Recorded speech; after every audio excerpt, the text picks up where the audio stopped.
to honor, recall you as free men of saints, for who are so free as the sons of the waves. Hearts of oak are as ships, jolly tars are our men. We always are ready, steady boys, steady. We'll fight and we'll conquer again and again. These are the first words of the famous march song of the Royal Navy, written by David Garrick upon the music of William Boyce. They could have not been more suiting to the time in which they were penned down, for it was 1759, Britain's Annus Mirabilis, which is Latin for a wonderful year. This pivotal moment in British history was marked by a series of victories over the French. In North America, on the 13th of September, Quebec fell into the hands of the British under the command of Major General James Wolfe. Indeed so, he organized a successful amphibious landing in cooperation with the fleet of Admiral Sir Charles Saunders, and thus the supremacy of Canada was secured. Meanwhile, at the other end of the Atlantic Ocean, the French were preparing a grand-scale invasion of the British Isles. However, their initial attempts were frustrated at the Portuguese coast of Lagos, but a decisive blow was inflicted at Quiberon Bay, which ranks as one of the most dashing and brilliant victories in the Royal Navy's history, if not naval history in general. Hello there, able seamen, and my name is Ollie, and in this video I will examine this naval encounter more closely, and as such in 3 parts: the events leading up to it, the battle itself, and a conclusion why the battle is so important and how it was won. Welcome to my channel, Heart of Oak.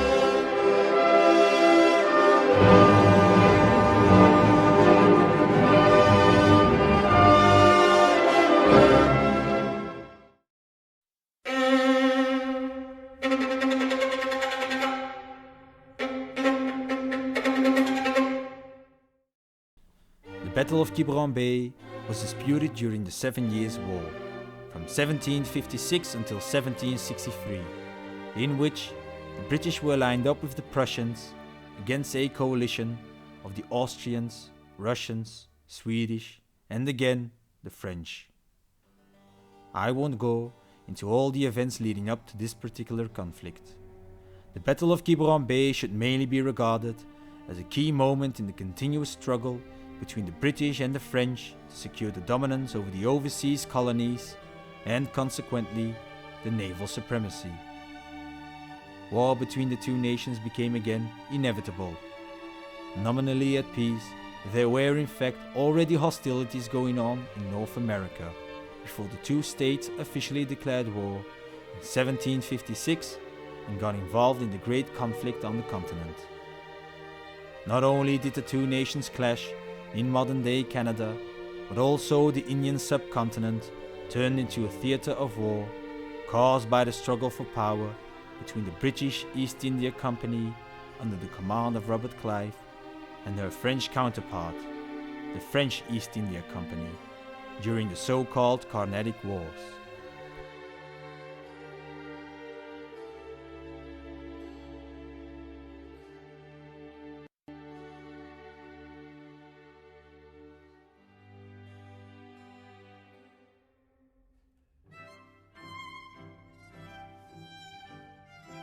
The first years of the war were rather indecisive, with it mainly being fought out in a string of victories and defeats on mainland Europe. Here, the British King George II was defending his possession of Hanover, his personal dominion as Elector of the Holy Roman Empire. He was therefore accused of subjugating the nation's interests to his own. Change came, however, in 1757, when the talented Sir William Pitt the Elder was appointed Secretary of State for the Southern Department, with the support of future King George III. Acting as Britain's foreign minister, he created a coordinated strategy which was more aggressive and directed towards the war efforts in the colonies, and thus entrusting the Royal Navy a leading role in the war. The British Navy's primary task was in fact supporting amphibious assaults, such as the attack on Quebec, and also to defend the ships carrying supplies and fresh troops to the overseas front. Meanwhile, at home waters, the Channel Fleet under Admiral Hawke and the Mediterranean Fleet under Edward Boscawen were entrusted with the vital task of keeping the French fleet at bay and to deny them any access to the Atlantic Ocean, where they might hinder British naval and army operations. This resulted into the close blockade of the French fleet at Brest by Hawke. Meanwhile, Boscawen remained in Gibraltar, overseeing possible French movements in the Straits, making sure that the fleet of Toulon did not break out into the Atlantic. Despite a few initial setbacks, the assertive policy of Pitt was beginning to bear fruit. After the capture of the fort of Louisburg at the estuary of the St. Lawrence River, the road towards Quebec was opened. The capital of French Canada therefore became the next target of the British armed forces. Also, in the West Indies, the Royal Navy managed to capture the French island of Guadeloupe with its rich sugar plantations. Meanwhile, at the other side of the world, the British Army under Robert Clive secured an important victory at Plassey against the Mughals, supported by the French East India Company. It is important noting that in the success of Pitt's international policy, George Anson played a crucial role. Since his appointment as First Lord of the Admiralty in 1757, he started to reform the Navy, transforming it into the effective war instrument which William Pitt truly needed for his grand strategy. But to what extent these events led to the later naval success at Quiberon Bay will be discussed in more detail at the end of the video.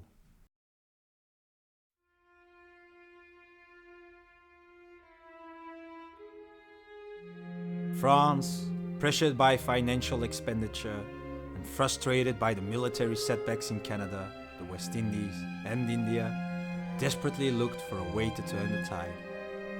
The possibility of an invasion of Britain had already been on the table after the Stuart pretender to the British throne, James, son of the ousted King James II, urged the French to help him reclaim the crown. He promised them help from his Jacobite supporters, who were mainly Scottish. Considering the dire situation they were in, a grand-scale invasion seemed now as the only viable solution to win the war. Hence, King Louis XV ordered the assembly of an invasion force of 100,000 men and the creation of a transportation fleet. If they were to succeed, however, the participation of the entire French fleet in Europe as an escort force was of the utmost importance.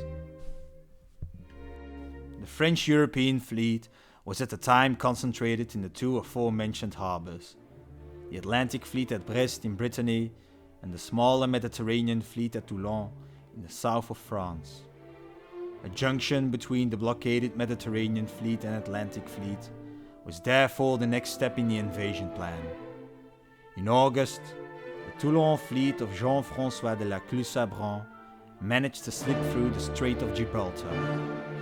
However, he was soon caught up by the British Mediterranean fleet under Boscawen off the coast of Portugal and defeated at the Battle of Lagos, with only 2 French ships of the line managing to escape.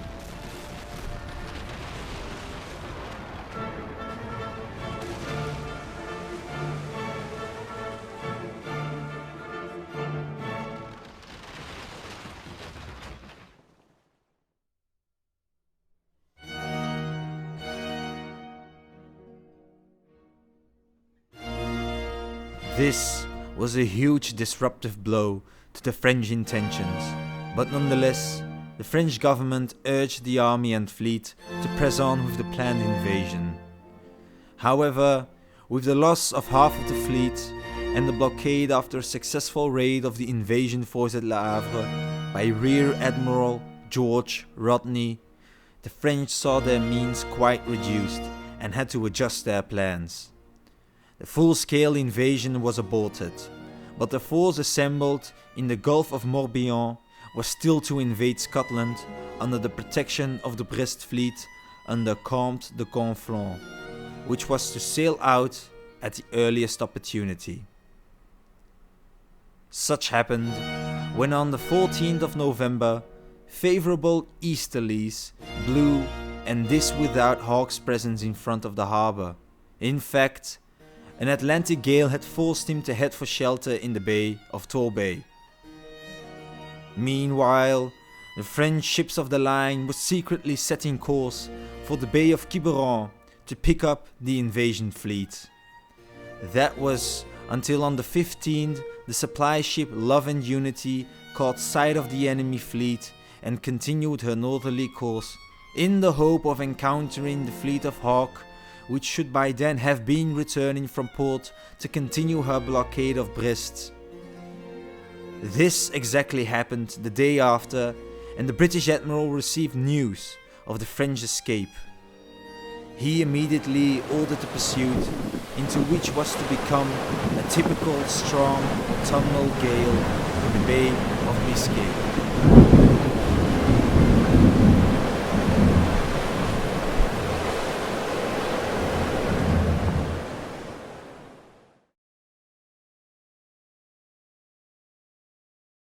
At dawn, on November the 20th, as the French fleet was nearing the Bay of Quiberon, sails of the blockading fleet of Commodore Robert Duff appeared on the horizon. Concluding that this was not the main British battle fleet, Comte de Conflans ordered his centre and vanguard to give chase. At 8:30, the French, scattered as they were in their pursuit of Commodore Duff's ships, sighted unexpected sails at the horizon, nearing them from the west. Recognizing them as Hawke's fleet, the French admiral faced a dilemma. He could either engage with the enemy in unfavorable winds, or he could continue his course, assuming the British to alter their direction in order not to run aground on the reefs and shoals around Quiberon Bay. Comte de Conflans preferred the latter option. However, he underestimated the British Admiral Edward Hawke, stubborn and vigorous, seemingly longing more for the destruction of the French than for the safety of his own ships. The British Admiral ordered his ships to hoist their topgallant sails, and he then raised the red flag at the topmast of his flagship HMS Royal George, signalling to use utmost endeavour and to engage closely. The weather, however, was deteriorating rapidly, and imagine this in enemy territory, cursed with uncharted reefs and shoals. The British Admiral wasn't put off at all, and moreover, he instructed his fleet to follow the wake of the French. Quote, "Where there is a passage for the enemy, there is a passage for me."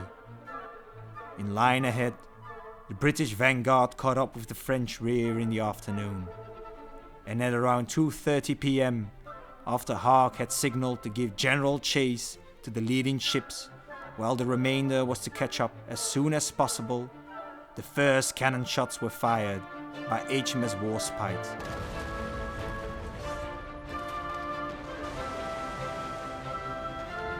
As the howling of the wind The roaring of the guns and the smell of gunpowder filled the bay. The battle developed into a fierce and bloody fight at close quarters, in an unorderly fashion, with no line of battle at both sides. Rather chaotic, really. To name a few mishaps, 3 British ships collided with their rigging entangled, and the French flagship, the Soleil Royal, was hit twice by friendly fire. As if the screaming of the wounded and the moaning of the dying wasn't enough, the chance of running aground in these treacherous stormy waters only added to the frightfulness of the scene. Retreat into a safer zone seemed the rational choice, but Admiral Hawke would simply not have it. Quote, "You have done your duty in showing me the danger. You are now to comply with my orders and lay me alongside the Soleil Royal," was his request towards his ship's master.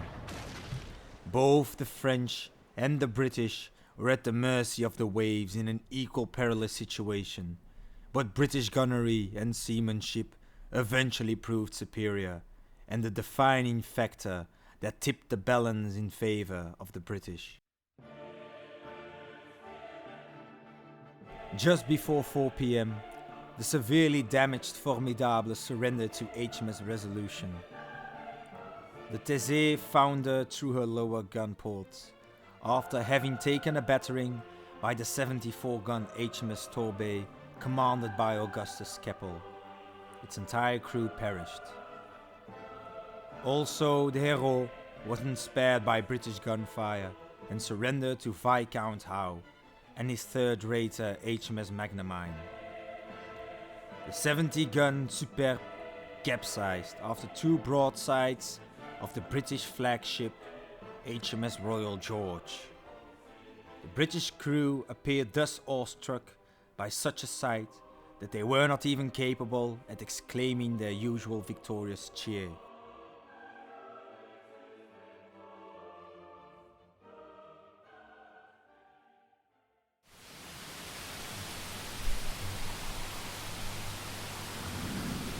On this November day, the sun was already setting at 5 p.m, and as dusk changed into darkness, so would courage turn into foolishness were Hawke to continue his pursuit in such conditions. So, with the signal of 2 cannon shots, he ordered his fleet to drop anchor. Quite frustrated, he later said, quote, "Had we had but 2 hours of daylight, the whole could have been totally destroyed or taken, for we were almost up with their van when night overtook us." The complete moonless darkness prevented any action to be taken, since friend could not be distinguished from foe. The shrieking winds and roaring waves were occasionally interrupted by the firing of distress signals.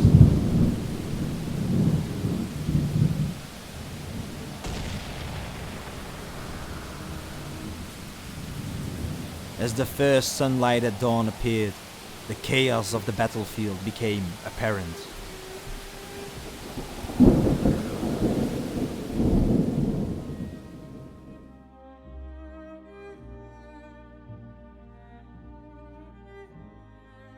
The dismasted HMS Resolution and the French Hérault were driven onto the infamous shoals of the Chenal du Four by strong leeward winds.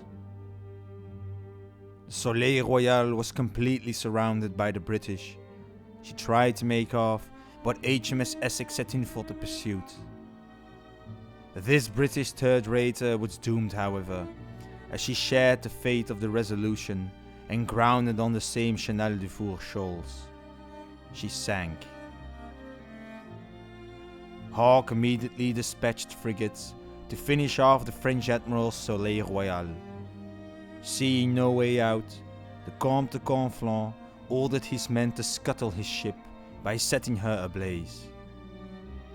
Furthermore, under the cover of darkness, 7 French ships tried to flee into the Vilaine River, jettisoning their guns and stores to reduce draft, aiming to cross the sandbar at the estuary. All succeeded except for the 64-gun Inflexible, and which was lost in her attempt. These surviving 6 ships were consequently confined into the river until they managed to slip through the Royal Navy blockade and make for Brest in 1761 and 1762.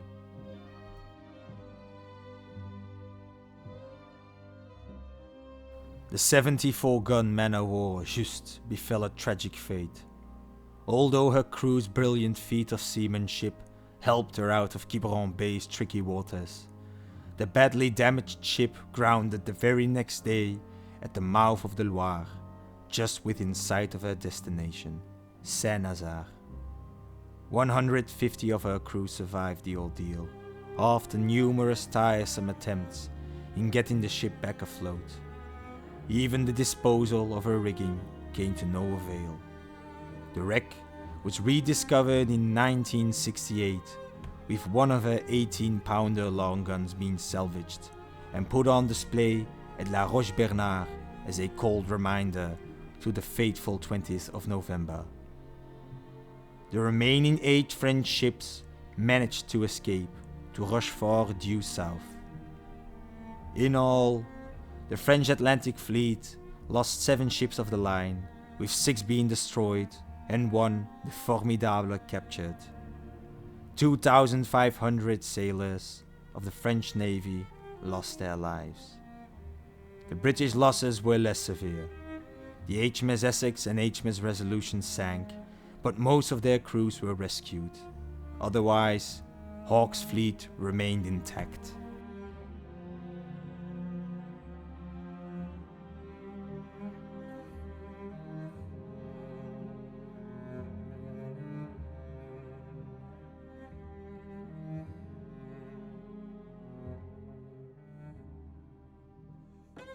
Reminding ourselves of the foregoing events, it may seem rather troublesome to ascertain the deciding factors that catalyzed British victory. Indeed, a chaotic battle it was. I will therefore summarize some aspects which hopefully may help us to understand this extraordinary feat of the British Navy.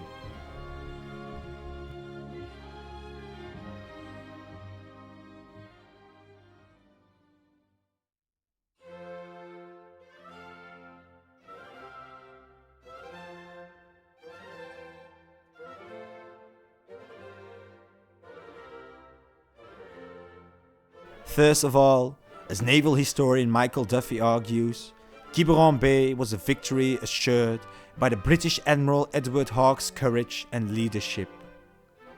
He endeavored navigating into unknown waters, and this in storm-force winds raging at about 40 knots.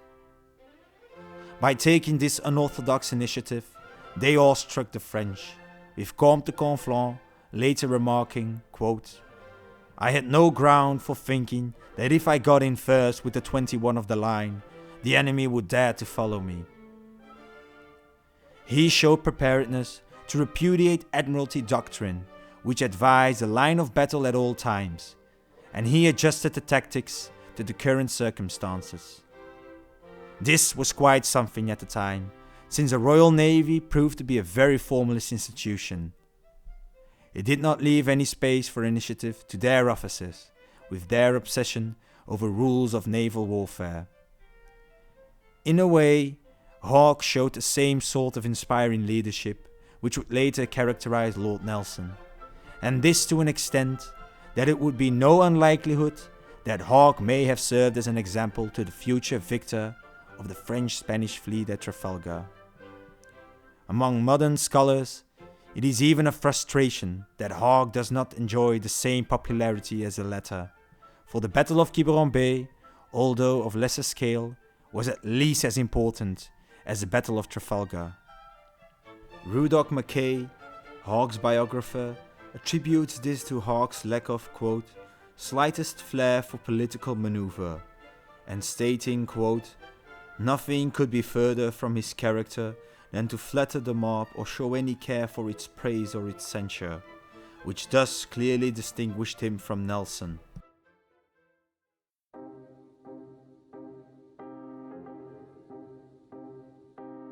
Hawke, however, does not merit all the credit. Quiberon Bay wasn't only a proof of his successful and daring tactics, but this battle also proved George Anson's value as a reformer of the Navy. He changed almost every aspect of the Royal Navy after a lifetime observing her flaws and weaknesses. As Brian Lavery put it, quote, "He gave the Navy a new aggressive, unconquerable spirit." The most important points he addressed with regard to this video's subject were first of all the strategic reorganization of the fleet in Europe, merging the scattered small squadrons into one formidable battle fleet for a close blockade, the latter being a novelty in itself. Secondly, he and his subordinates created a meticulously planned provisioning system through victuallers or supply ships, as well as a routine system of refitting the ships, hereby carefully observing that a maximum of 2 units were absent at the same time. This enabled Haig to continue his blockade of Brest for almost 6 months without a shortage of supplies and warships, and this was quite an impressive feat of logistics at the time. Furthermore, he addressed the serious problem of health aboard ship. Due to the poor diet, countless crew numbers at the time suffered from scurvy. Other recurring diseases were ship's fever and typhus, and these took their toll not only on the crew numbers, but also on the crew's morale. However, Anson appointed Dr. James Lind as a senior physician of the Channel Fleet. He provided Haig's fleet with the perfect antidote to the disease: fresh meat and vegetables, which provided the necessary vitamin C.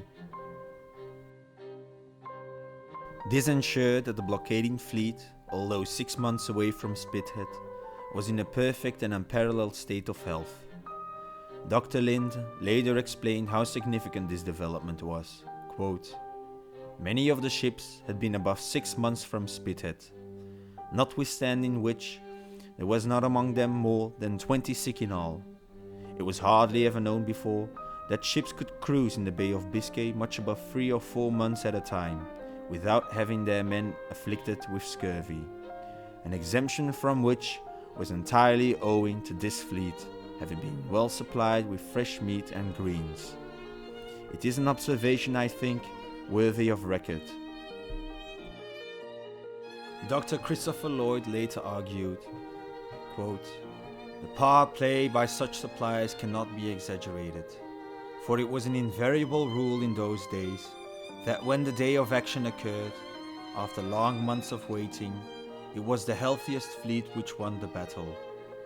The contrast with the French fleet could have not been greater. Just a few months before the battle, there was a scurvy outbreak at Brest, seriously affecting crew numbers. What the French lacked in quantity was certainly not compensated by quality. The French crews were mostly inexperienced landlubbers, the country's able seamen being either made prisoner of war or gone off privateering, which was a more lucrative trade in wartime. As opposed to this, the sailors that crewed the British warships were for the greater part merchant seamen pressed in the harbours. Finally, Haig's fleet was constantly at sea, shutting the French up in their harbour, and he thus gave them no opportunity to exercise and prepare for battle. This only added to the poor morale and inadequate experience of the French sailors.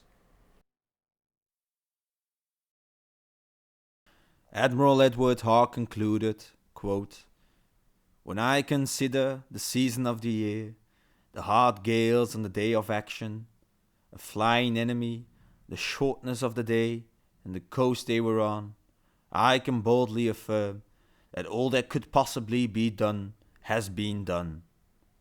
And he was right, for the Battle of Quiberon Bay was an epic victory with far-reaching consequences, and resulted together with the annihilation of the French of Lagos into unrivaled supremacy of the seas by the Royal Navy.